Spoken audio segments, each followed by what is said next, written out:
നമസ്കാരം. പകൽ വാർത്ത തുടങ്ങുന്നു. ആദ്യം പ്രധാന വാർത്തകൾ. നേതാക്കൾക്ക് വ്യവസായികളുമായി വൻ ഇടപാടുകളെന്ന പരാതി ചോർന്നിട്ടും ഒരക്ഷരം പ്രതികരിക്കാതെ CPM നേതൃത്വം. മകന്റെ പേരിലുള്ള ആരോപണം അസംബന്ധമെന്ന് MV ഗോവിന്ദൻ. അവതാരങ്ങൾക്കിടമില്ലെന്ന് പറഞ്ഞൊഴിഞ്ഞ് വി ശിവൻകുട്ടി. രാജേഷ് കൃഷ്ണയും മന്ത്രിമാരടക്കമുള്ളവരും തമ്മിലുള്ള ബന്ധം News 18-ലൂടെ വെളിപ്പെടുത്തി ഷർഷാദ്. രാജേഷ് വളർന്നത് പിണറായി സർക്കാരിന്റെ കാലത്തെന്ന ആക്ഷേപം.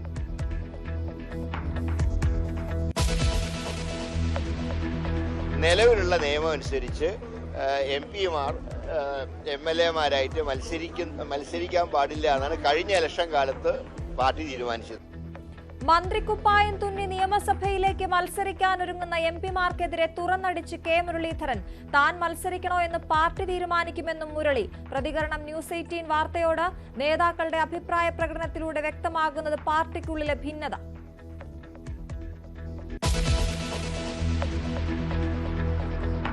ചേർത്തലയിലെ സ്ത്രീകളുടെ തിരോധാന കേസുകളിൽ പോലീസിന് സംഭവിച്ച ഗുരുതര വീഴ്ച പുറത്തുവിട്ട് News 18. ബിന്ദു പത്മനാഭൻ കേസിൽ അന്വേഷണം അട്ടിമറിച്ചെന്ന് സഹോദരൻ. അന്വേഷണത്തിന്റെ ആദ്യഘട്ടത്തിൽ പോലീസ് ഉദ്യോഗസ്ഥർ പണം വാങ്ങിയെന്ന ഗുരുതര ആരോപണം. മുഴുവൻ തെളിവും കൈമാറിയിട്ടും കേസെടുത്തത് 70 ദിവസത്തിന് ശേഷം.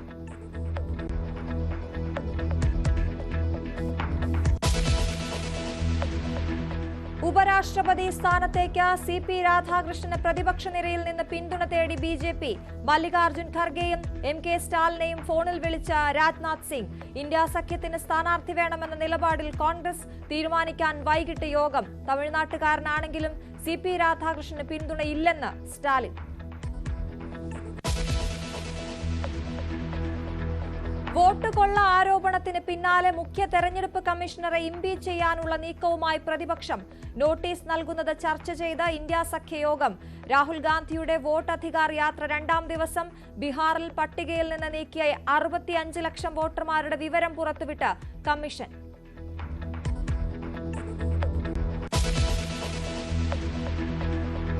പാൽ വില കൂട്ടാൻ നീക്കവുമായി മിൽമ. വില വർദ്ധിപ്പിക്കാതെ മുന്നോട്ട് പോകാനാകില്ലെന്ന് ചെയർമാൻ മണി. ഓണത്തിന് മുമ്പ് വെളിച്ചെണ്ണ വില കുറയുമെന്ന് മന്ത്രി GR അനിൽ. വ്യാജ വെളിച്ചെണ്ണയിൽ പെട്ടുപോകരുതെന്നും മന്ത്രി.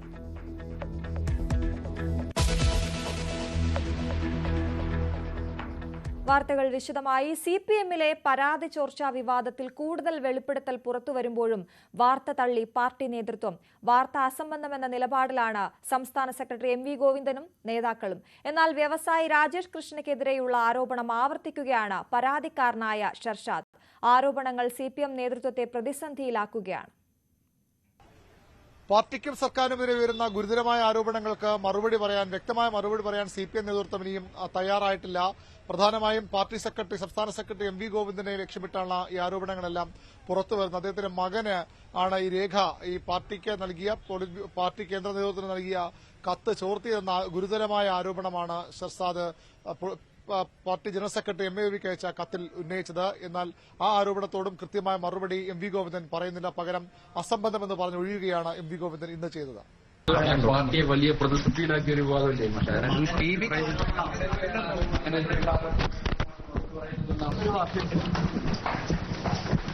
പക്ഷെ ഒന്നും പറയാനില്ലേ, അതിന് പ്രതികരിക്കുന്നില്ലേ? ഇന്നലെ പ്രതികരിച്ചു, അസംബന്ധങ്ങളോടൊന്നും പ്രതികരിക്കുന്നില്ല. അതാ പറഞ്ഞ മലയാളം പറഞ്ഞത്, മലയാളത്തിലാ പറഞ്ഞത്. സംസ്ഥാന സമിതിക്ക് മുമ്പാകെ ഇത്തരമൊരു പരാതിയോ കത്തോ വന്നിട്ടില്ല, അത് ചർച്ചയായിട്ടില്ല എന്നാണ് CPM-ന്റെ സംസ്ഥാന സമിതി അംഗം കൂടിയായ വി ശിവൻകുട്ടി പറയുന്നത്. നിരവധി അവതാരങ്ങൾ പാർട്ടിക്ക് ചുറ്റും ഉണ്ടാകും, പക്ഷെ അതൊന്നുമല്ല പാർട്ടി. ആ അവതാരങ്ങൾ പറയുന്നത് കേട്ടല്ല പാർട്ടി പ്രവർത്തിക്കുകയെന്നും പാർട്ടി നേതാക്കളെ തീരുമാനിക്കുന്നതും അവരല്ലെന്നും വി ശിവൻകുട്ടിയും പ്രതികരിച്ചു. അവതാരങ്ങളാണെന്ന് പറഞ്ഞു നടക്കുന്നത് പാർട്ടിക്കകത്ത് അവർക്ക് വേറെ സ്വാധീനമൊന്നുമില്ല. അവരിങ്ങനെ അവതാരങ്ങളാണ്. ഏതെങ്കിലും ഒരു കാലഘട്ടത്തിൽ പാർട്ടിയായിട്ട് ഒരു ബന്ധം ഉണ്ടാവും. അത്രയും കാര്യത്തിൽ കാണേണ്ടതായിട്ടുണ്ട്. അല്ല, ഈ അവതാരങ്ങളൊന്നുമല്ലല്ലോ പാർട്ടിയുടെ സംസ്ഥാന കമ്മിറ്റി മെമ്പർമാരെ നിശ്ചയിക്കുന്നതും പാർട്ടിയുടെ നയപരമായ കാര്യങ്ങൾ തീരുമാനിക്കുന്നതും മന്ത്രിമാരെ തീരുമാനിക്കുന്നതും വകുപ്പ് തീരുമാനിക്കുന്നതും ഈ അവതാരങ്ങളൊന്നും അല്ലല്ലോ. അവതാരങ്ങളെ വഴിക്കങ്ങ് പറഞ്ഞു നടക്കും. കുറച്ച് ദിവസം കഴിയുമ്പോൾ ഇന്ന് വൃത്തിയില്ലെന്ന് പറഞ്ഞാൽ അത് തന്നെ സ്വയം മതിയാക്കും. അങ്ങനെ ചരിത്രമുണ്ട്. ഇത് തെരഞ്ഞെടുപ്പിന് മുന്നിൽ കാണുന്ന ഒരു പ്രചരണമായിട്ട് മാത്രമേ ഞങ്ങൾ അതിനെ കാണുന്നു. പാർട്ടിക്കകത്ത് ചർച്ച ചെയ്യുന്ന കാര്യമുണ്ട്, പാർട്ടിക്കകത്ത് പുറത്ത് ചർച്ച ചെയ്യുന്ന കാര്യമുണ്ട്. അങ്ങനെ പല നടപടികളും പാർട്ടിക്കകത്ത് ഉണ്ടല്ലോ. അതൊന്നും ഇതുവരെ ആരും തെളിയിക്കപ്പെട്ടിട്ടില്ലല്ലോ. ഒരു കോടതി തെളിയിക്കപ്പെട്ടിട്ടില്ല, മറ്റേതെങ്കിലും ആധികാരികമായിട്ടുള്ള സ്ഥാപനങ്ങൾ തെളിയിക്കപ്പെട്ടിട്ടില്ല. ഇത് സമൂഹത്തിൽ ഒരു ആശയക്കുഴപ്പം ഉണ്ടാക്കുക എന്നുള്ള സംഗതിയാണ്. ഇതിനെ സംബന്ധിച്ചിടത്തോളം ആധികാരികമായിട്ടുള്ള കാര്യങ്ങൾ പാർട്ടി സെക്രട്ടറി പറയേണ്ട ബന്ധപ്പെട്ടവരും പറയും. ഇത്തരം അടിസ്ഥാനരഹിതമായിട്ടുള്ള ആക്ഷേപങ്ങൾ കൊണ്ടൊന്നും CPM-നെയും CPM-ന്റെ നേതാക്കന്മാരെയും തകർക്കുന്നതിന് വേണ്ടി കഴിയില്ല എന്നുള്ളതാണ്. തന്റെ ആരോപണങ്ങളിൽ ഉറച്ചു നിന്നുള്ള പ്രതികരണമാണ് ഇന്നും ഷർഷാദ് നടത്തിയത്. താൻ പറഞ്ഞ കാര്യങ്ങൾ തന്റെ വ്യക്തമായ അറിവോടുകൂടി ഉള്ളതാണ്. ലോക കേരള സഭയെ അടക്കം ദുരുപയോഗം ചെയ്താണ് രാജേഷ് കൃഷ്ണ പ്രവർത്തിക്കുന്നത്. വളരെ പെട്ടെന്ന് വലിയ സാമ്പത്തിക ചുറ്റുപാട് ഇയാൾക്കുണ്ടായി. അത് CPM നേതാക്കളെയൊക്കെ ഉപയോഗിച്ച് തന്നെയാണ്, ബന്ധങ്ങൾ ഉപയോഗിച്ച് തന്നെയാണെന്ന ആരോപണത്തിലും ഇന്നും ഷർഷാദ് ആ ആരോപണം ഇന്ന് അദ്ദേഹം ആവർത്തിക്കുകയും ചെയ്തു. അതീവ ഗുരുതരമായ ആരോപണമാണ് ഇന്നും CPM നേതാക്കൾക്ക് എതിരെ കൂടി ഷർഷാദ് ഉന്നയിക്കുന്നത്. മാത്രമല്ല രാജേഷ് കൃഷ്ണയുടെ സാമ്പത്തിക സ്രോതസ് സംബന്ധിച്ച സംശയങ്ങളും ഷർഷാദ് മുന്നോട്ട് വയ്ക്കുന്നുണ്ട്. ഒരു പാർട്ടി കോൺഗ്രസിൽ ഈ അവസാന നിമിഷം നാളെ പാർട്ടി കോൺഗ്രസ് കാലത്ത് കൊടികേറുന്ന സമയത്ത് ഒരു നെഗറ്റീവ് ന്യൂസ് ഒരാളെ അതിൽ നിന്ന് പുറത്താക്കുക എന്ന് പറയുന്നത് ഒരു പരിധി വരെയൊക്കെ അവരത് അഡ്ജസ്റ്റ് ചെയ്തിട്ട് ചെയ്യാതെ നോക്കില്ലേ. അപ്പൊ അത്രയും ഗൗരവമുള്ള പരാതി ആയതുകൊണ്ടല്ല, ആ പരാതി ഇപ്പൊ പബ്ലിക് ആയല്ലോ, ആ പരാതി ഗൗരവമുള്ളതായതുകൊണ്ടും അത് അവർ അന്വേഷണത്തിന്റെ അടിസ്ഥാനത്തിലല്ലേ അങ്ങനെ ഒരു നിലപാടെടുത്തത്. CPM-ന്റെ പാർട്ടി കോൺഗ്രസ് ചരിത്രത്തിൽ പ്രതിനിധിയായിട്ട് വന്ന ഒരാളെ അവസാന നിമിഷം പുറത്താക്കിയിട്ടുണ്ടോ? ലോക കേരള സഭയും അതുപോലെ തന്നെ ആഴക്കടൽ മത്സ്യബന്ധനവും അടക്കമുള്ള സംസ്ഥാന സർക്കാരിന്റെ വളരെ പ്രധാനപ്പെട്ട അഭിമാന പദ്ധതികൾ അവർ ചൂണ്ടിക്കാട്ടിയ കാര്യങ്ങളൊക്കെ സംശയത്തിലാക്കുന്ന ആരോപണമാണ് ഈ കഴിഞ്ഞ ദിവസങ്ങളിൽ പുറത്തു വന്നത്.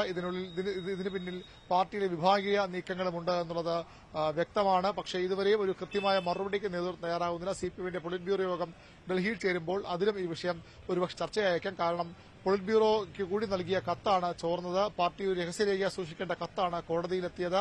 അതിനാരാണ് ഉത്തരവാദി എന്ന കാര്യത്തിൽ വ്യക്തത വരുത്തേണ്ടത് CPM-ന്റെ കേന്ദ്ര നേതൃത്വത്തിന്റെ കൂടി ബാധ്യതയാണ്. സംസ്ഥാന നേതൃത്വം ഇതുമായി ബന്ധപ്പെട്ട കൂടുതൽ പ്രതികരണങ്ങൾ വൈകാതെ നടത്തിയേക്കും.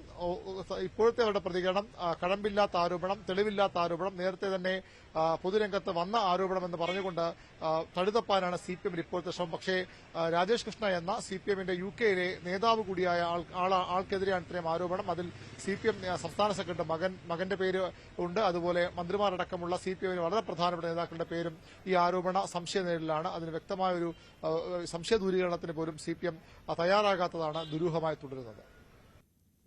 ചേർത്തലയിലെ തിരോധാനങ്ങളിൽ പോലീസും പ്രതിയാകുമ്പോൾ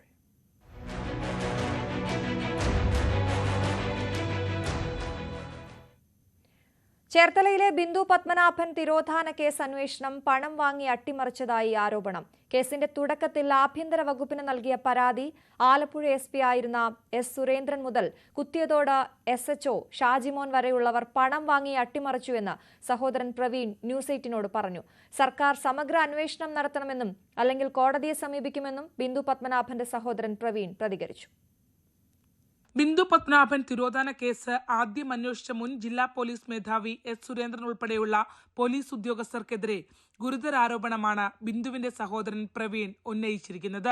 വെറുമൊരു മിസ്സിംഗ് കേസിനേക്കാൾ ഇടപ്പള്ളിയിൽ ഉൾപ്പെടെ സഹോദരിയുടെ കോടിക്കണക്കിന് രൂപയുടെ സ്വത്തുക്കൾ വ്യാജരേഖകൾ ഉണ്ടാക്കി സെബാസ്റ്റ്യന്റെ നേതൃത്വത്തിൽ തട്ടിയെടുത്തതിന്റെ രേഖകൾ സഹിതമായിരുന്നു പരാതി. ബിന്ദുവിന് പകരം J എന്ന സ്ത്രീയെ രജിസ്ട്രേഷൻ ഓഫീസിൽ ഹാജരാക്കിയതിന്റെ വിശദാംശങ്ങളും പോലീസിനു കൈമാറി. ആഭ്യന്തര വകുപ്പിന് നൽകിയ പരാതി ഫയൽ നമ്പർ ഇട്ട് ആലപ്പുഴയിലെത്തിയിട്ടും പട്ടണക്കാട് പോലീസിന് കേസിൽ FIR ഇടാൻ 70 ദിവസം വേണ്ടിവന്നു. എടപ്പള്ളിയിലെ സ്ഥലം മറിച്ചു വിറ്റ ആധാരത്തിന്റെ കോപ്പി, ആധാരത്തിന്റെ ആധാര നമ്പർ, ഈ ആരാണ് പകരക്കാരിയായിട്ട് വന്ന സ്ത്രീ ജയ താമസിക്കുന്നത് കടക്കരപ്പള്ളി കുറുപ്പങ്ങര ജംഗ്ഷന്റെ തൊട്ടടുത്തുള്ള വീട്ടിൽ വാടകയ്ക്ക് താമസിക്കുന്നു. ആളെവിടെയുണ്ട് എന്ന് തന്നെ പറഞ്ഞുകൊണ്ടുള്ള രീതിയിൽ 7 പേജുള്ള ഒരു പെറ്റീഷൻ, ഒരു ലേഡി മിസ്സിംഗ് കേസാണ്.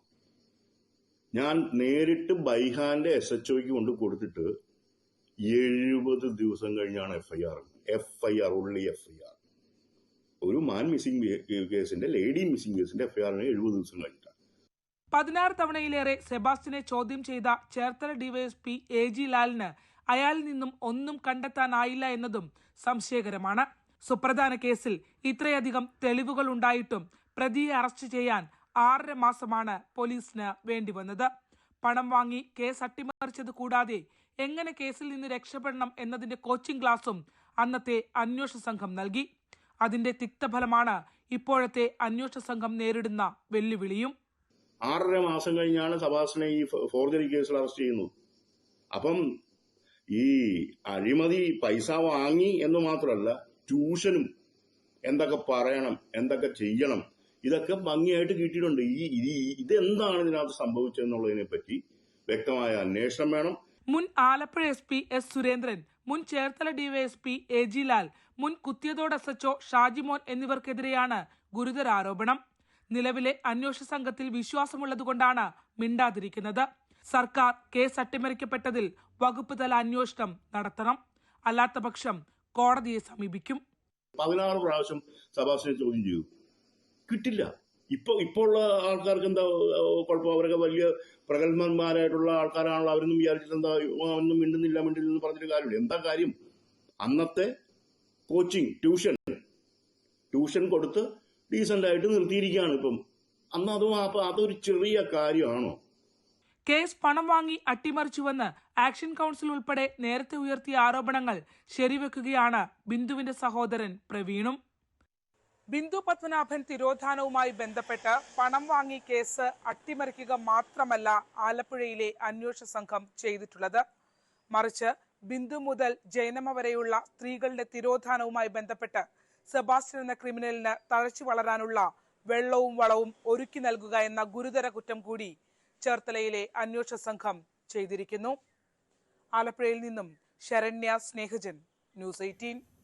റാപ്പർ വേടനെതിരെ കൂടുതൽ ലൈംഗിക പീഡന പരാതി. 2 യുവതികൾ മുഖ്യമന്ത്രിക്ക് പരാതി നൽകി. മുഖ്യമന്ത്രിയെ നേരിട്ട് കണ്ട് പരാതി ബോധിപ്പിക്കാനും സമയം തേടിയിട്ടുണ്ട്. അതേസമയം ബലാത്സംഗ കേസിൽ റാപ്പർ വേടന്റെ മുൻകൂർ ജാമ്യാപേക്ഷ ഹൈക്കോടതി ഉച്ചയ്ക്ക് ശേഷം പരിഗണിക്കും. റാപ്പർ വേടനെതിരെ പുതിയ 2 പരാതികൾ കൂടിയാണ് വന്നിരിക്കുന്നത്. 2 യുവതികൾ മുഖ്യമന്ത്രിക്കാണ് പരാതി നൽകിയിരിക്കുന്നത്. തങ്ങളെ ലൈംഗികമായി പീഡിപ്പിച്ചു എന്നതാണ് പരാതിയിൽ പറഞ്ഞിരിക്കുന്ന കാര്യങ്ങൾ. ഇതിൽ 2 വ്യത്യസ്ത പരാതികളാണ്. അതിൽ ആദ്യ പരാതി എന്ന് പറയുന്നത് ഒരു പെൺകുട്ടി ഈ ദളിത് സംഗീതം സംബന്ധിയായ കാര്യങ്ങളിൽ ഗവേഷണം നടത്തുന്നതിന് വേണ്ടിയാണ് റാപ്പർ വേടനെ സമീപിച്ചത്. റാപ്പർ വേടൻ്റെ സംഗീതവും പാട്ടുമെല്ലാം തന്നെയും കൂടുതലും ഈ ഒരു വിഭാഗത്തെ പ്രതിനിധീകരിക്കുന്ന രീതിയിലായതുകൊണ്ട് തന്നെ വേടനെ സമീപിച്ചുകൊണ്ട് ഈ ഒരു വിഷയത്തിൽ ഈ പാട്ടിലും കാര്യങ്ങളിലും ഗവേഷണം ചെയ്യുന്നതിന് വേണ്ടി സമീപിക്കുകയായിരുന്നു എന്നാണ് പെൺകുട്ടി പറയുന്നത്. 2020-21 കാലയളവിലാണ് ഈ 2 സംഭവങ്ങളും വന്നിരിക്കുന്നത്. ഗവേഷണ സംബന്ധിയായ കാര്യങ്ങളിൽ സമീപിച്ച പെൺകുട്ടിയോട് കൊച്ചിയിലെത്താൻ ആവശ്യപ്പെടുകയായിരുന്നു. പിന്നീട് തന്നെ ലൈംഗികമായി ചൂഷണം ചെയ്തു എന്നാണ് പരാതിയിൽ പറയുന്നത്. രണ്ടാമത്തെ ഉയർന്നു വന്നിരിക്കുന്ന പരാതി എന്ന് പറയുന്നത് ഈ വേടൻ്റെ പാട്ടുകളോട് ഇഷ്ടം തോന്നി, ആരാധന തോന്നിയ ഒരു പെൺകുട്ടി വേടനോട് സൗഹൃദം സ്ഥാപിക്കുന്നു. വേടൻ ആ സൗഹൃദം ഉപയോഗപ്പെടുത്തുകയാണ്, അത് ലൈംഗികപരമായി കൂടുതൽ ഉപയോഗപ്പെടുത്തുകയായിരുന്നു എന്നാണ്, തന്നെ ചൂഷണം ചെയ്യുകയായിരുന്നു എന്നാണ് ആ പെൺകുട്ടി പറയുന്നത്. ഇരുവരും മീറ്റു പരാതികൾ ഉയർന്ന ആ ഒരു സമയത്ത് 2 പേരും തന്നെയും ഇത്തരം കാര്യങ്ങൾ വേടനെതിരായ ഇത്തരം വെളിപ്പെടുത്തലുകൾ അന്ന് നടത്തിയിരുന്നതാണ്. അതിനുശേഷം ഇപ്പോഴാണ് പരാതിയുമായിട്ട് സമീപിക്കുകയും ചെയ്യുന്നത്. 2 പേരും മുഖ്യമന്ത്രിക്ക് പരാതി സമർപ്പിച്ചിട്ടുണ്ട്. ഈ 2 പരാതിക്കാരികളും മുഖ്യമന്ത്രിയെ നേരിട്ട് കണ്ട് ഈ സംഭവങ്ങൾ ബോധ്യപ്പെടുത്താനുള്ളൊരു ശ്രമം കൂടി നടത്തുന്നുണ്ട്. അതിനുവേണ്ടിയുള്ള ഒരു സമയവും സാവകാശവും മുഖ്യമന്ത്രിയുടെ ഓഫീസുമായി ബന്ധപ്പെട്ടുകൊണ്ട് ഇവർ തേടിയിട്ടുണ്ട്. ഏതായാലും പുതിയ 2 പരാതികൾ കൂടിയാണ് ഇതുമായി ബന്ധപ്പെട്ടുകൊണ്ട് ഉയർന്നു വന്നിരിക്കുന്നത്. ഈ കേസുമായി നേരത്തെ ഉള്ള ഒരു ബലാത്സംഗ കേസുണ്ട്. ആ കേസിന് പുറമെയാണ് പുതിയ 2 പരാതികൾ കൂടി ഉയർന്ന് വന്നിരിക്കുന്നത്. ഏതായാലും ഇതിലൊരു തുടർ നടപടികളടക്കമുള്ള കാര്യങ്ങൾ ഉണ്ടാകേണ്ടതുണ്ട്. 2 പരാതിയും മുഖ്യമന്ത്രിയുടെ ഓഫീസിൽ എത്തിയിട്ടുണ്ട്. ഇതിൻ്റെ കൂടുതൽ വിശദാംശങ്ങൾ അവർ നേരിട്ട് ബോധ്യപ്പെടുത്തുമെന്നാണ് പറഞ്ഞിരിക്കുന്നത്. ഏതായാലും അതിൻ്റെ ഒരു തുടർ നടപടി എന്ന രീതിയിൽ അതായത് കൺസേൺഡ് പോലീസ് സ്റ്റേഷനിലേക്ക് ഈ പരാതി കൈമാറാനുള്ള സാധ്യതയാണുള്ളത്. വരും ദിവസങ്ങളിൽ മറ്റ് 2 കേസുകൾ കൂടി ഈ പരാതി അന്വേഷിച്ച് രജിസ്റ്റർ ചെയ്യപ്പെടാൻ, വേടനെതിരെ പുതിയ 2 കേസുകൾ കൂടി രജിസ്റ്റർ ചെയ്യപ്പെടാനുള്ളൊരു സാധ്യതയാണ് നിലനിൽക്കുന്നത്. കാസർഗോഡ് കുണ്ടംകുഴിയിൽ അധ്യാപകന്റെ മർദ്ദനത്തിൽ വിദ്യാർത്ഥിനിയുടെ കർണപടം പൊട്ടിയതിൽ വിശദമായ അന്വേഷണത്തിന് മന്ത്രി വി ശിവൻകുട്ടിയുടെ നിർദ്ദേശം. സംഭവത്തിൽ ബാലാവകാശ കമ്മീഷൻ കേസെടുത്തു. പ്രധാന അധ്യാപകനെതിരെ നടപടി ആവശ്യപ്പെട്ട് വിവിധ സംഘടനകൾ മാർച്ച് നടത്തി. സ്കൂൾ അസംബ്ലിക്കിടെ 10ാം ക്ലാസ് വിദ്യാർത്ഥി കാൽകൊണ്ട് ചരൽ കൂട്ടിയെന്നാരോപിച്ചായിരുന്നു മർദ്ദനത്തിൽ വിദ്യാർത്ഥിയുടെ കർണപടം തകർന്നു. സംഭവം വിശദമായി അന്വേഷിക്കാൻ മന്ത്രി വി ശിവൻകുട്ടി നിർദ്ദേശിച്ചു. കുട്ടിയുടെ കർണപുടം തകർന്നു എന്നൊക്കെയാണ് പറഞ്ഞത്. പൊതുവിൽ എനിക്ക് പറയാനുള്ള അധ്യാപകരോടും രക്ഷകർത്താക്കളോടും പറയാനുള്ളത്, ചെറിയ ചെറിയ പ്രശ്നങ്ങളൊക്കെ എല്ലാ സ്കൂളുകളിലും ഉണ്ടാവും. അധ്യാപകരെ അങ്ങനെ ശത്രുക്കളായി നമ്മൾ കാണേണ്ട കാര്യമൊന്നുമില്ല. അപ്പം അത്തരം എല്ലാ പ്രശ്നങ്ങളും ഒരു വലിയ വിവാദ പ്രശ്നങ്ങളാക്കി മാറ്റുന്നത് നമ്മുടെ പൊതുവിദ്യാഭ്യാസത്തിന്റെ വളർച്ചയ്ക്ക് അത്ര ഗുണമല്ല. എന്നാൽ അധ്യാപകർ ശ്രദ്ധിക്കേണ്ടതായിട്ട് ശിക്ഷ അറിയിക്കുന്ന കുറ്റം ചെയ്ത കുട്ടികളുണ്ടെങ്കിൽ അതിന്റെ ഒരു നിയമം നോക്കി മാത്രമേ കാര്യങ്ങൾ ചെയ്യാൻ വേണ്ടി പാടുള്ളൂ. ഒരു കാരണവശാലും കുട്ടികളെ ഉപദ്രവിക്കുന്ന നില ഉണ്ടാകാൻ പാടില്ല. ബാലാവകാശ കമ്മീഷനും കേസെടുത്തിട്ടുണ്ട്. അന്വേഷിച്ച് റിപ്പോർട്ട് നൽകാൻ ബേക്കൽ ഡിവൈഎസ്പിക്ക് നിർദ്ദേശം നൽകി. കമ്മീഷൻ നാളെ വിദ്യാർത്ഥിയെ സന്ദർശിക്കും. സംഭവം വിവാദമായതോടെ പ്രതിഷേധം ശക്തമായി. പ്രധാന അധ്യാപകനെതിരെ നടപടി ആവശ്യപ്പെട്ട് യൂത്ത് കോൺഗ്രസും BJPയും സ്കൂളിലേക്ക് പ്രതിഷേധ മാർച്ച് നടത്തി.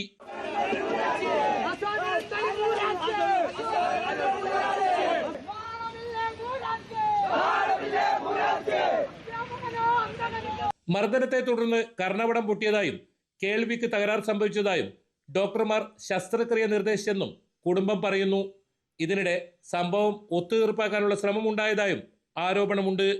ന്യൂസ് 18 കാസർഗോഡ്. നിയമസഭയിലേക്ക് മത്സരിക്കാനുള്ള എംപിമാരുടെ നീക്കത്തിനെതിരെ കെ മുരളീധരൻ നിലവിലുള്ള എംപിമാർ മത്സരിക്കേണ്ടതില്ലെന്നാണ് പാർട്ടി തീരുമാനമെന്ന് കെ മുരളീധരൻ പറഞ്ഞു. താൻ മത്സരിക്കുന്ന കാര്യം പാർട്ടി തീരുമാനിക്കുമെന്നും മുരളീധരൻ പ്രതികരിച്ചു.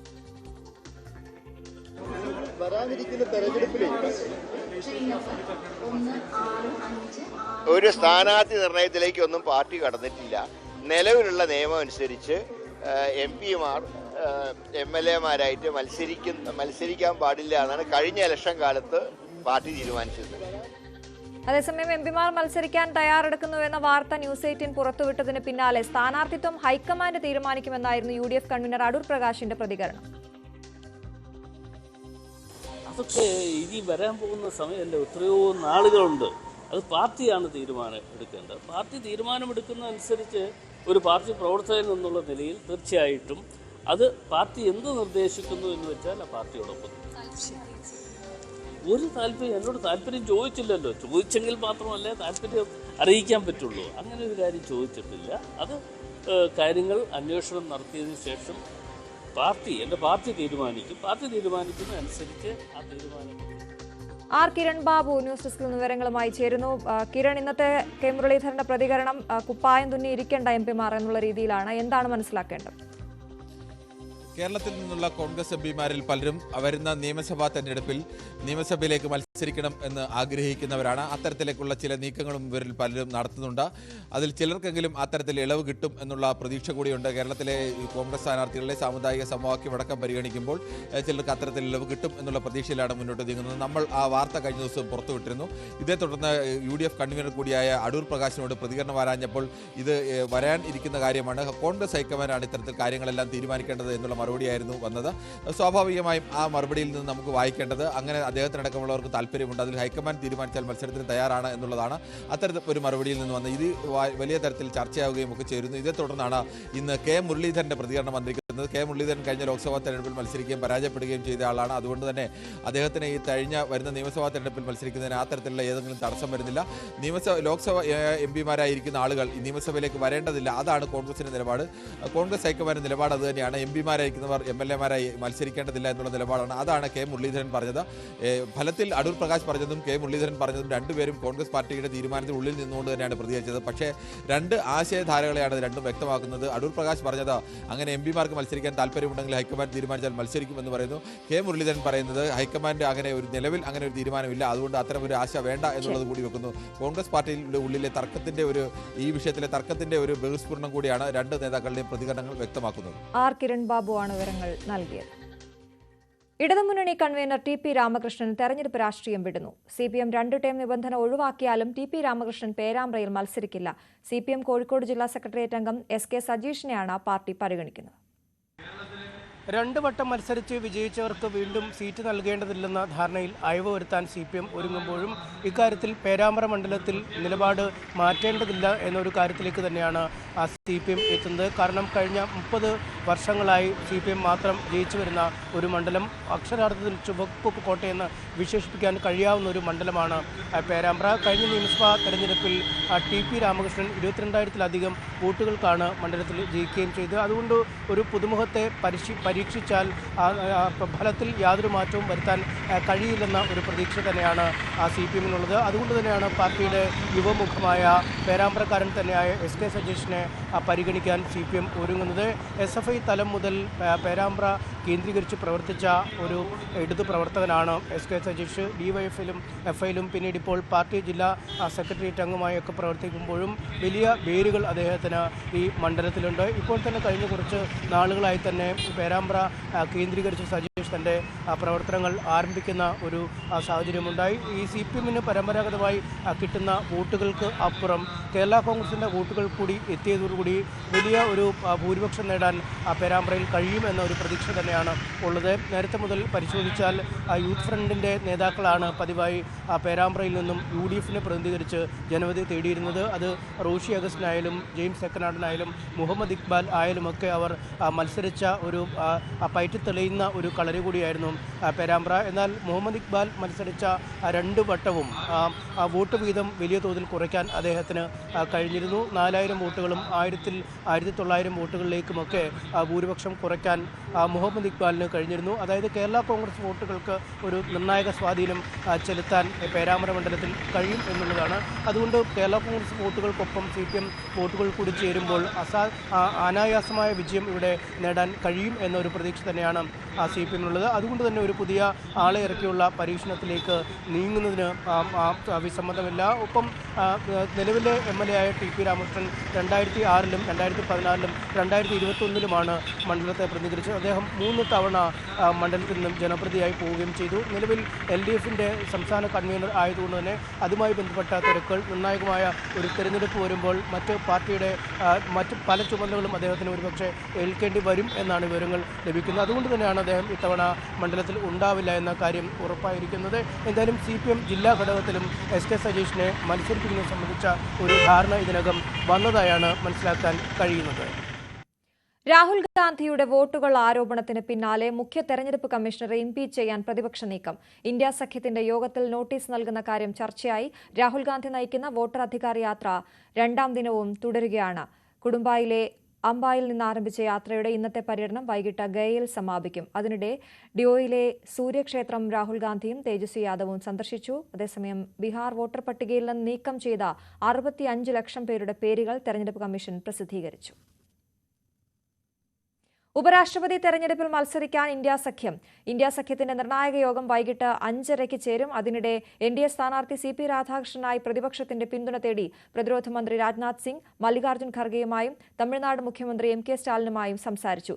CP രാധാകൃഷ്ണൻ തമിഴ്നാട്ടിൽ നിന്നുള്ള നേതാവാണെങ്കിലും ഇന്ത്യ സഖ്യത്തിനൊപ്പമാണ് പാർട്ടിയെന്ന് DMK നേതാവ് TK സിലങ്കോവൻ ന്യൂസ് 8-നോട് പറഞ്ഞു. இது நாங்கள் ஒரு இந்தியா கூட்டணி என்ற ஒரு கூட்டணியில் மிகப்பெரிய கட்சியாக அங்கம் வகிக்கிறோம். அந்த கூட்டணி பல பாஜக அரசின் பல்வேறு தவறுகளை சுட்டிக்காட்டி கொண்டிருக்கிறது. குறிப்பாக எங்களை பொறுத்தவரை தமிழ்நாட்டுக்கு பாஜக செய்யும் துரோகங்களை எல்லாம் நாங்கள் எடுத்து சொல்லி வருகிறோம். தமிழ்நாட்டுக்கு நிதி வழங்க மறுக்கிறார்கள். கீழடி விவகாரத்தில் தமிழ்நாட்டின் தொன்மையை அதன் பாரம்பரியத்தை அங்கீகரிக்க மறுக்கிறார்கள். இப்படி தொடர்ந்து தமிழ்நாட்டுக்கு துரோகம் செய்து வருகிற ஒரு கட்சி, தமிழ்நாட்டை வளரக்கூடாது என்று நினைக்கிற கட்சி, பல திட்டங்களில் தமிழ்நாட்டுக்கு ஒதுக்கப்படுகிற நிதியின் அளவு மிக குறைவாகவும் மற்ற மாநிலங்களுக்கு வழங்கப்படுகிற நிதி அளவு அதிகமாகவும் இருக்கிறது. எல்லா வகையிலும் தமிழர்களுக்கு துரோகம் செய்கிற ஒரு கட்சியாக பாஜக விளங்கி கொண்டிருக்கும் பொழுது ஒரு வேட்பாளரை தமிழராக அவர்கள் போட்டியிட செய்கிறார்கள் என்ற ஒற்றை காரணத்திற்காக நாங்கள் ஒட்டுமொத்த தமிழ்நாட்டையும் புறக்கணித்து விடவோ அல்லது அந்த மக்களுக்கு எதிராக நாங்கள் செயல்படவோ முடியாது. அதனாலே இந்தியா கூட்டணி என்ன முடிவெடுக்கிறதோ அந்த முடிவுக்கு திமுகவும் கட்டுப்படும். പാൽവില വർദ്ധിപ്പിക്കണമെന്ന മിൽമ മേഖലാ യൂണിയൻ ചെയർപേഴ്സൺ മണി വിശ്വനാഥ്. വില കൂട്ടാതെ മുന്നോട്ടു പോകാനാകില്ല. ഓണത്തിന് ശേഷം വില വർധന പഠിക്കാൻ സമിതിയെ നിയോഗിക്കുമെന്നും മണി വിശ്വനാഥ് പറഞ്ഞു. അതേസമയം തിരുവനന്തപുരം മേഖലയിൽ ബോട്ടിൽ മിൽക്ക് വിതരണം ഉടൻ ആരംഭിക്കും. 1 ലിറ്റർ ബോട്ടിലിന് 70 രൂപയാണ് വില. ഓണത്തിന് മുൻപ് വെളിച്ചെണ്ണ വില ഇനിയും കുറയുമെന്ന് മന്ത്രി GR അനിൽ. നാളെ കൊച്ചിയിൽ പ്രത്യേക യോഗമുണ്ട്. വ്യാജ വെളിച്ചെണ്ണയിൽ ജനങ്ങൾ പെട്ടുപോകരുതെന്നും മന്ത്രി പറഞ്ഞു. ഇനിയും കുറയും. ഇനിയും വില കുറയും. ഓണത്തോടനുബന്ധിച്ച് ഓണത്തിന് മുമ്പ് നാളെ ഞാൻ എറണാകുളത്ത് സപ്ലൈകോ ഓഫീസിലുണ്ട്. അതിനെ സംബന്ധിച്ച് ആലോചിക്കും. ഇന്ന് 349 രൂപയാണ് subsidy rate, 429 non subsidy rate. ആ രണ്ടിനെ സംബന്ധിച്ചും എത്രത്തോളം കുറയ്ക്കാൻ കഴിയുമോ എന്നുള്ള ചർച്ച നാളെ വ്യക്തമായി നാളെ ഉച്ചയ്ക്ക് ശേഷം മാധ്യമങ്ങളോട് പറയും. വളരെ വില കുറച്ച് ചില കമ്പനികളുടെ വെളിച്ചെണ്ണ മാർക്കറ്റിൽ വന്നിട്ടുണ്ട്. അതിന്റെ വസ്തുതാപരമായിട്ട് പരിശോധിക്കാൻ നമ്മുടെ തന്നെ ആരോഗ്യവകുപ്പ്, ഭക്ഷ്യസുരക്ഷാ വകുപ്പ് ശക്തമായ ഇടപെടൽ നടത്തിയിട്ടുണ്ട്. അത് അത്തരം വ്യാജ വെളിച്ചെണ്ണയിൽ ജനങ്ങൾ വീഴരുത് എന്നുള്ള അഭ്യർത്ഥനയാണ് എനിക്ക് പറയാനുള്ളത്. വെളിച്ചെണ്ണയുടെ വില വളരെ കുറച്ച് 200 രൂപയ്ക്ക് വെളിച്ചെണ്ണ കിട്ടുമെന്നൊക്കെ പറഞ്ഞ് പ്രചരിപ്പിച്ച് വെളിച്ചെണ്ണ വിൽപ്പന നടത്താൻ വേണ്ടി ചിലർ ഇതിന്റെ ഇടയിൽ ശ്രമിക്കുന്നുണ്ട്. അതിൽ നമ്മൾ വീഴാൻ പാടില്ല. എന്നാൽ യഥാർത്ഥ വെളിച്ചെണ്ണ ഉൽപ്പാദകരുമായി സംസാരിച്ചും വിപണനക്കാരുമായി സംസാരിച്ച് പരമാവധി വില കുറച്ച് ജനങ്ങൾക്ക് കൊടുക്കാൻ ഉള്ള നടപടികൾ സ്വീകരിക്കും. പാലക്കാട് കൊഴിഞ്ഞാമ്പാറയിൽ അച്ഛനൊപ്പം പോകവെ സ്കൂട്ടറിൽ നിന്ന് വീണ 2ാം ക്ലാസ്സുകാരിക്ക് ദാരുണാന്ത്യം. നഫീസത്ത് മിസ്രിയാണ് മരിച്ചത്. സ്കൂട്ടറിൽ നിന്ന് വീണ കുട്ടിയുടെ ശരീരത്തിലൂടെ ബസ് കയറി ഇറങ്ങി. Kozhinjampara saint Paul's English medium സ്കൂളിലെ 2ാം ക്ലാസ് വിദ്യാർത്ഥിയാണ്.